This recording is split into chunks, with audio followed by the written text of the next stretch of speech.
Where else can you go and have the entertainment value that Donald Trump gives you? It's like a reality show every day, the news cycle. All hell's gonna rain down on the Middle East if you don't bring my American hostages home. That's Donald Trump's message. Don't send him a threatening video. Don't try to embarrass him on the world stage and make him look weak. Big mistake.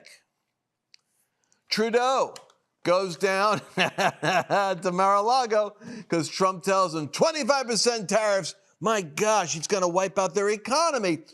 Trudeau flies down to Mar-a-Lago. The guy's not even in office yet, and presidents are meeting with him, and the Middle East is shaking. Why? Because finally, we're watching the hand of God moving in answer to our desperate prayers and intercession of 8 years, and we're seeing that the world isn't ending. We're in a whole new chapter, and you could sleep better at night because Donald Trump is the guy that world rulers realize is sitting down, calling the shots. You could sleep better, can't you? I'm worried for him, but I'm not worried for America right now. And this is a new experience. I've got hope. I can walk in peace, and I've got in my hands the Mike Lindell slippers. You know why? Because Christmas is here, and I'm telling my family, dropping a big hint. Dad needs some new size 8 Mike Lindell slippers. Would you get them for me, please? I don't want to buy them for myself. Actually, I bought a pair that was too small. I should give them away to anyone in my family is a size 7. I got slippers accidentally the wrong size. That was last Christmas. I want you guys to go there and get these. These are actually indoor-outdoor. I wear them actually accidentally. I've been caught outside wearing these at the store. But you want to go to mypillow.com/Lance. mypillow.com/Lance. So use code Lance and look for the flannel sheets. The big thing this year, I want you all to get them. I'm telling you, you'll thank me for this when it gets cold and you slide into those comfortable flannel sheets. You'll be thinking, I'm so glad that Mike Lindell made these and that Lance told me about them. Come on. Let's sleep better tonight and sleep better for the next 4 years because our prayers are being answered. And Mike Lindell, who they tried to put out of business, you're going to help a brother out. Slippers, flannel sheets. By the way, I'm told you're supposed to change your pillow every 2 years, according to Chelsea, my producer. Every 1 to 2 years. Why you have to change your pillow every 2 years? I don't know. There's probably some health reason for it. She'll tell me about it later. But go to mypillow.com/Lance and use code Lance. And let me know you did in the chat there. Is there a word that they could use for Instagram or Facebook anytime? Pillow. Put word pillow in, and it'll send you right away to my favorite page. All right, let's get into today's show. Are you ready? The holidays are here. The cheer is here. How was your Thanksgiving? Did you enjoy yourself? Take a look at that. Pull the camera back. Take a look at this beautiful set. I came in today, and it looks like the little Christmas elves have been in here. I got a whole studio. Thank you. Pull back this. Take a look at that. See, I was looking for a little more elegant, pulling out of my producer here. Pull out. Anyway, so there we go. Now you see this grill builds the excitement of look at the poinsettias on the floor. We got tinsel in the studio. It's kind of anticlimactic now because I already showed you the big. And then go over now. Can you pan over to my Christmas tree? I've got. Or you can't pan, but, oh, look at that. Look at this. We're moving over to the Lance Wallnau Show and to the empty chairs next to me as I'm flying today, and then whatever object is blocking my Christmas tree. Anyway, thank you. Those of you that are listening on the podcast today, you see what you're missing by not watching. Important moments like this. Anyway, we have the set ready, so I'm feeling in the spirit. And in the spirit of the holidays here, I want to cover the number one story. Trump told Trudeau that if Canada can't survive the tariffs, then the U.S. should just take over Canada and make it the 51st state. But Trump said, I like the idea. Prime Minister sounds more important than governor, so I'll let you, you can keep that. And then they said, yeah, it's a very liberal country. He said, you're right. We'll have to make 2 states out of Canada, one conservative, one liberal, figure out how to carve it up there. But yeah, you can still be the governor over both of them as representing both counties, so to speak. It's crazy. Why don't you just go ahead and play 29 seconds? I'm not making this up. I mean, you probably have heard it, but you just got to appreciate Trump is half joking because if he's also half serious. You know why? Trudeau policies are costing America $100 billion. And you watch how Donald Trump whips this crazy, sick, this undisciplined budget and spending fiasco into shape. He's going to collect $100 billion here, $100 billion there. Hey, Trump, Vivek, what are you doing? I mean, you're $500 billion down, good. He's gonna punch that budget. All right, let's go ahead and play that video one. And tonight we're getting some new details about that Trump-Trudeau dinner from two people who were at the table. We are told that when Trudeau told President-elect Trump that new tariffs would kill the Canadian economy, Trump joked to him that if Canada can't survive without ripping off the U.S. to the tune of $100 billion a year, then maybe Canada should become the 51st state and Trudeau could become its governor. Nervous laughter, they said, because Trump's, it's not going to stop him from doing what he's got to do. He's going to shut off the fentanyl. He's going to shut off the illegals coming in from the north.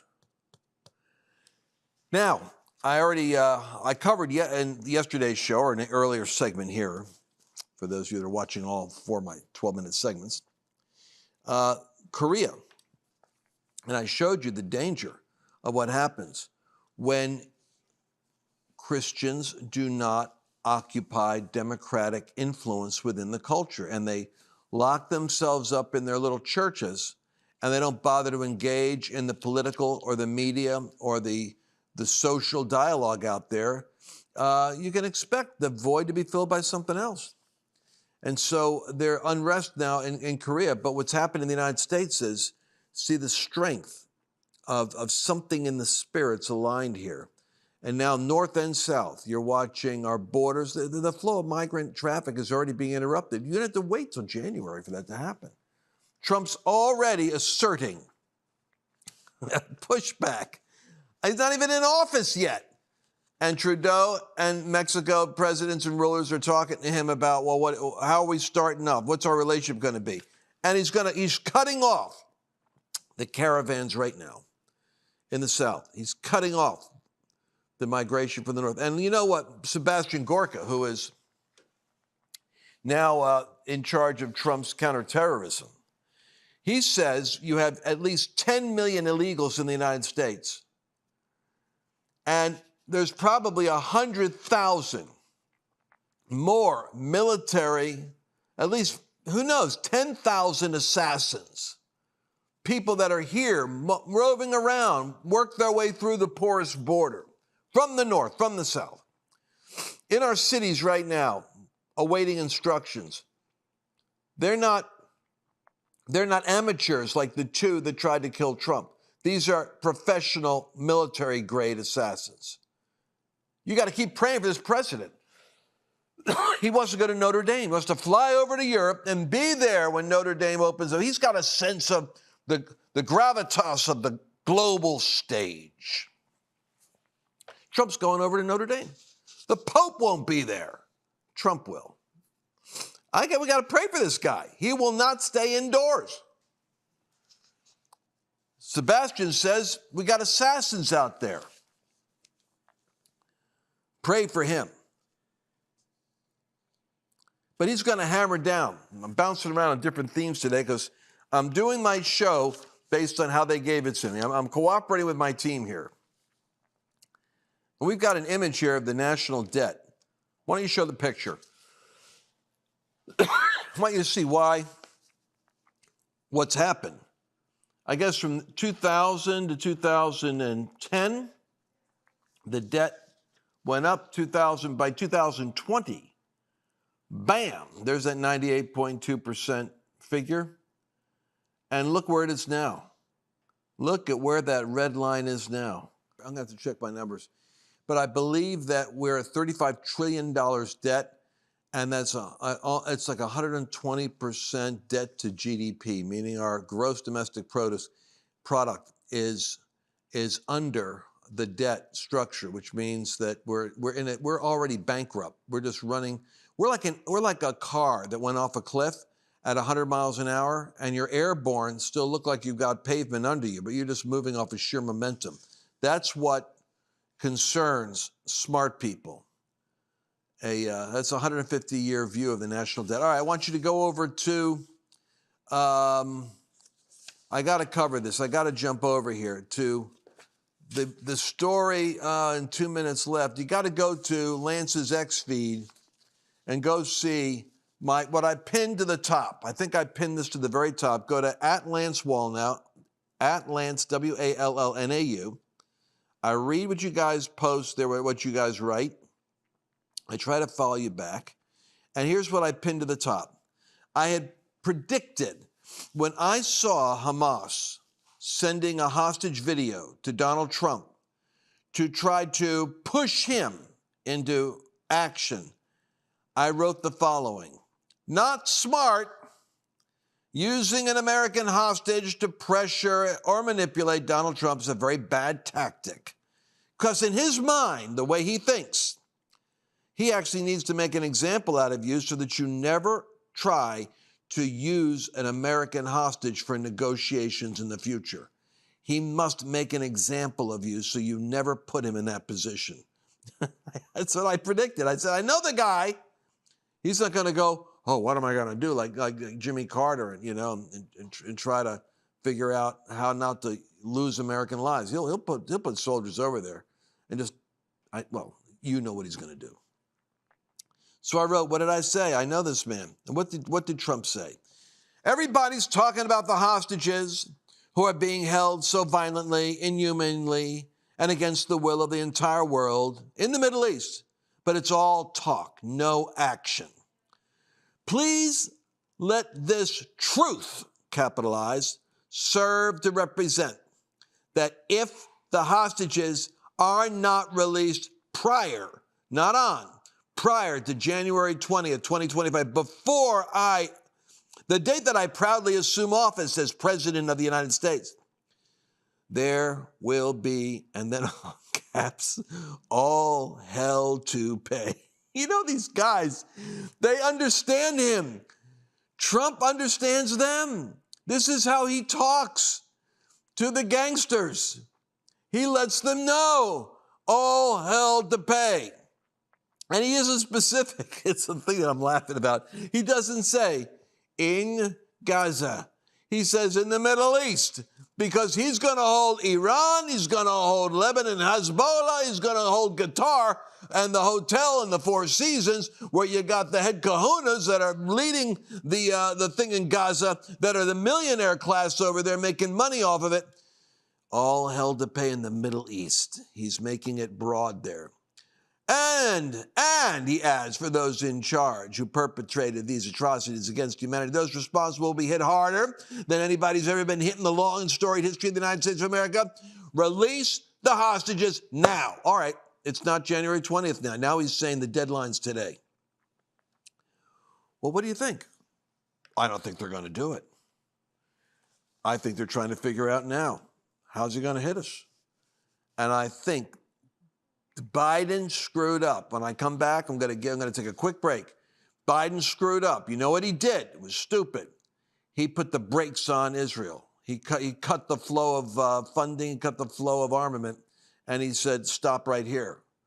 And you know what Trump just did? He said, no, you guys, with a wink, do what you got to do, because I'm coming on this scene fast and furious. All right, we'll be right back. Because of your overwhelming support, our $14.88 MyPillow has been one of the biggest sales in MyPillow history. I couldn't think of a better way to say thank you than to extend our wholesale pricing through Christmas. Get a classic standard MyPillow for only $14.88. Upgrade to a queen size, just $18.88. King size, only $1 more. Get my body pillows for only $29.88. And ready? Multi-use MyPillows, only $9.88. It's perfect time to stock up for Christmas gifts for everyone on your list. Go to MyPillow.com or call the number on your screen. Use your promo code to take advantage of our wholesale pricing. including my classic standard My Pillow is only $14.88. But that's not all. I'm so confident you're going to love our classic My Pillows that I'm going to extend my 60-day money-back guarantee until March 1st, 2025. Plus, orders over $75 ship absolutely free. Go to MyPillow.com and use promo code Lance to save big on all of Mike's best products. That's promo code Lance. The king's heart is in the hand of the Lord, and he turns it with whoever he wants. If I've ever seen a political leader who corresponds to an Old Testament king-type personality, even in the American political institution of the presidency, with the limitations of the executive office, Trump does act like an Old Testament king, I gotta say, and I'll tell you something. This Hamas thing, what they did was very stupid. The more I look at this is so interesting. This guy, Alexander, who delivered the video at the pressure of the Hezbollah captives, the terrorists that are controlling him, he's one of 4 living U.S. citizens still being held as hostage by Hamas. Several others are still classified as hostages, but are believed to be dead. We don't know how many they've killed of America. Their living conditions were such that they were killed. The 5th, Hirsch Goldberg Polin was executed by Hamas in August. The video is the first sign that Alexander is still alive and is therefore being treated in Israel as an important and valuable piece of evidence aside from its problematic content. Listen to me. I want to read you what Breitbart has here. You got to subscribe to that paper. The evident intent by Hamas is to pressure Trump in the same way that it sought to pressure President Joe Biden, using the plight of the hostage to cause the U.S. to lean on the Israeli government to give up the fight in Gaza. Hamas has refused any hostage deal that does not involve Israel giving up on its mission of destroying the group. In the video, recorded under duress, Alexander is shown in a state of emotional distress, crying at times, holding his head in his hands. This is pathetic. This is heartbreaking. He emphasizes that his life is in danger and alludes to new instructions by Hamas, ordering hostages to be murdered if the Israeli Defense Force tries to rescue them. I repeat, what do you think Donald Trump's response is to, to all this? I'm laughing because I wouldn't want to be them. You know what he's saying right now. He's discussing in Mar-a-Lago. He's discussing with the people in the military that are ready for him to come back. How would you do it? And he knows the special forces. He knows it's going to be, well, you could do it with, it could be good, it could be hard, it could be easy. He's going to look at his options. If Trump, who knows what he's going to do? He might say to Israel, tell them what you want to tell them. Tell them what they want to hear. Get the hostages out. Then we're going to hit them. He'll do it. You make the deal and we'll agree, and then I'm going to go take them out. Listen, you're dealing with the guy that is, I don't know what they were thinking. I don't know what they were thinking. Poor Mozambique. ISIS terrorists murdered Christians in Mozambique. Churches are burned down. Pastors are killed. There's another one of those countries. We got big missionary work down there with Heidi Baker and courageous, bold martyrs that are there. But I swear, if you don't get a hold of government, if you don't get a hold of the government, and you don't have a strong military, and you don't develop an economy, then these nations go make disciples of nations. The gospel applies to government and economics. It applies to education. It applies to media, the heraldry, the communication of what's going on. I'm telling you something. If we don't take this job more seriously, I've lost my Christian tolerance for religion that is ineffective, decaffeinated, cowardly, or irrelevant. Go speak in the temple, the angel said when he let the apostles out of prison and did a jailbreak. Go into the temple and speak all the words of this life. All the words that apply to this life, this way of life that is here, all of it to all the areas it applies. Proclaim it to the people. What they do with it is up to them. Humanity only has you're only here for a short time, and then you spend eternity with the consequences of a judgment. I want to live that life as much as possible in a way that is going to please the Lord. And I can't help but it drew me into this area of going for souls and reformation of nations. All right, I want to cover something here. It's a little story that may seem strange to you, but in the interest of being culturally awake. You know, Joe Rogan, ever since he endorsed Donald Trump, he's been the subject of the wrath of the left. And there ain't no more incoherent, ignorant, inflammatory, and therefore media interesting event than The View. And I don't watch it, but I can't help it because Bannon and other people keep playing segments, and then YouTube plays segments, and Fox News plays segments. It's like, I don't know why, because they're interesting. It's interesting watching crazy people. And so, Carl, come on up here. I want my son to come join me for a second. Have a seat. What's up, y'all? And, all right, so now, Joe Rogan is I think, there again, like picking a fight with Trump. It's dumb to pick a fight with Rogan. What's his audience? He's got a huge, his audience is larger than The View, right? Millions, yeah. Millions, right? Millions So and when millions. you guys turned me on to listening to, during COVID, his interview with Malone and those guys, Yeah. and it was like 50 million, 30 million, 40. Folks, you're talking like as big as some countries, the entire population. He's doing it in a podcast. Yeah, and something that's really radical, which shouldn't be, but he's willing to have conversations with pretty much anybody. And he'll have good faith arguments and discussions with people, as opposed to the people on The View or on major news outlets, legacy media, what have you. Yeah. So he'll do these long format conversations with people.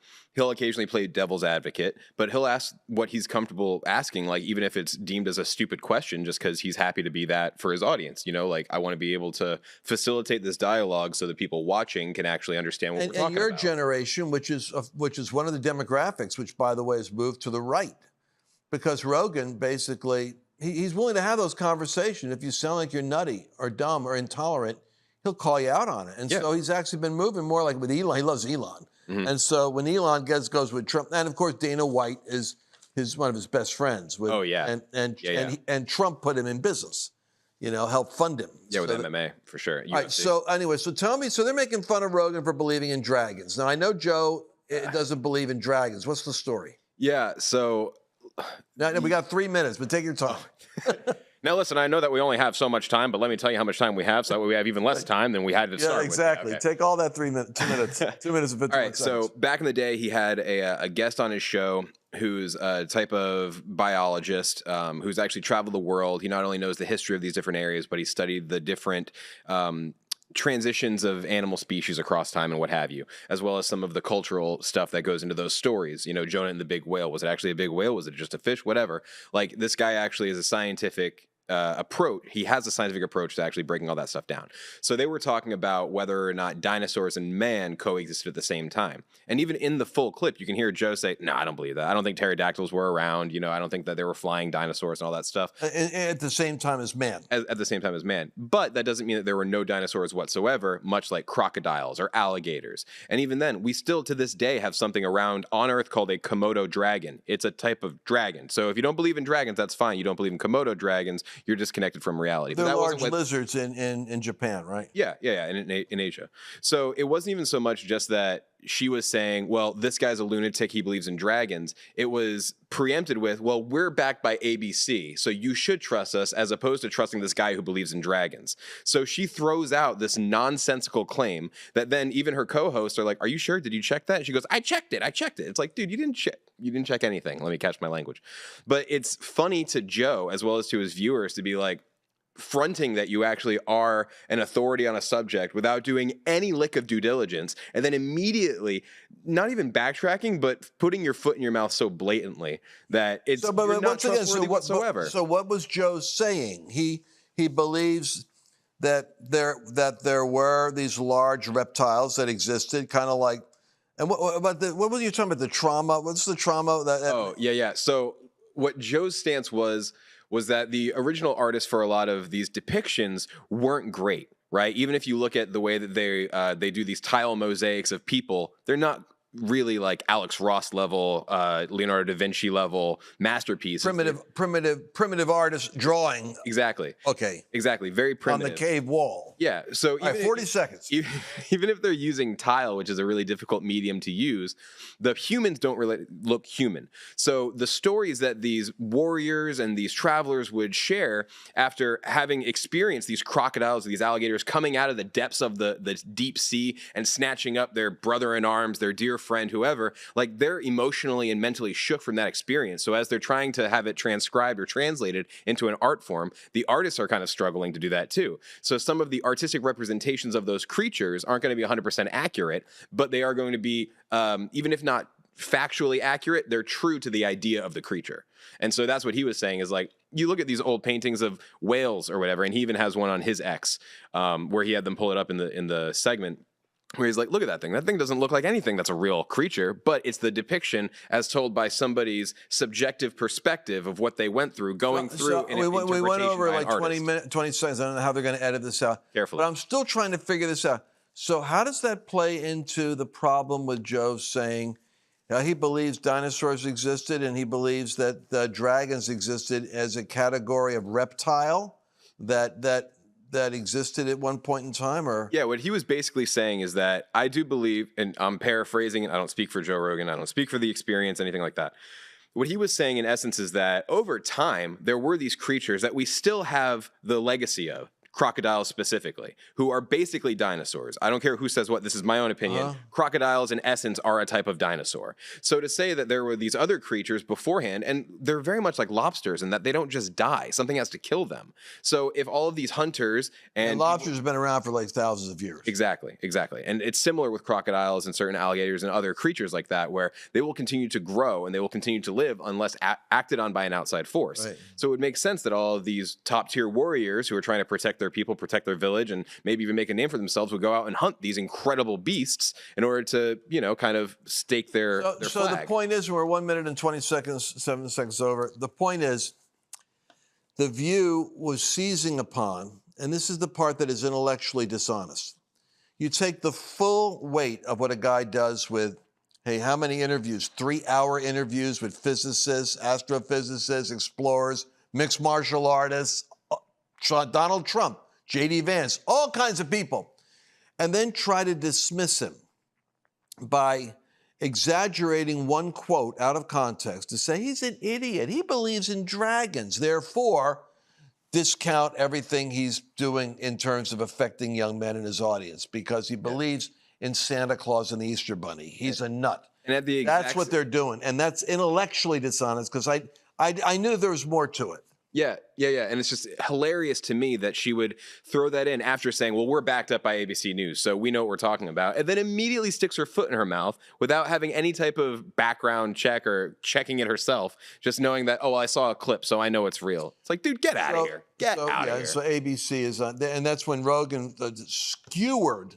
CNN, what's his name, over mocking him for ivermectin. Yeah. Remember that very painful interview with Dr. Sanjay Gupta? Yeah. He wouldn't let him off the hook. He said, yeah, you guys, seriously, your experts said that this was a horse dewormer, and that misrepresents the validity of this drug. And then Gupta dismisses it, and he's like, oh, I bet that hurt your feelings. And he's like, dude, doesn't that bother you that your news outlet, your network propagated this? Well, I guess that bothered you. It's like, yeah, it bothered me because you're supposed to be an authority on this, and instead you're just being dismissive. Yeah, it was awkward. It was going to school. He thought he was going to be able to blow it off. Anyway, 3 minutes over. I don't know how they're going to edit this and fix it. Maybe the middle part there with the trauma question. Maybe that might not work. But I love you guys. Wishing you have a great 24 hours. We're going to be back again tomorrow. You can bet on that. And I'm looking forward to seeing you then. God bless you. Bye-bye. We're entering a period of time that has increased hostility against people of faith. It's a time when Christians are going to be tested on a moral, physical, psychological, and even a financial basis. I'm here to remind you that God is the one who has blessed you thus far, and He will take care of you in the future. You have a divine responsibility, however, to see trouble and prepare yourself.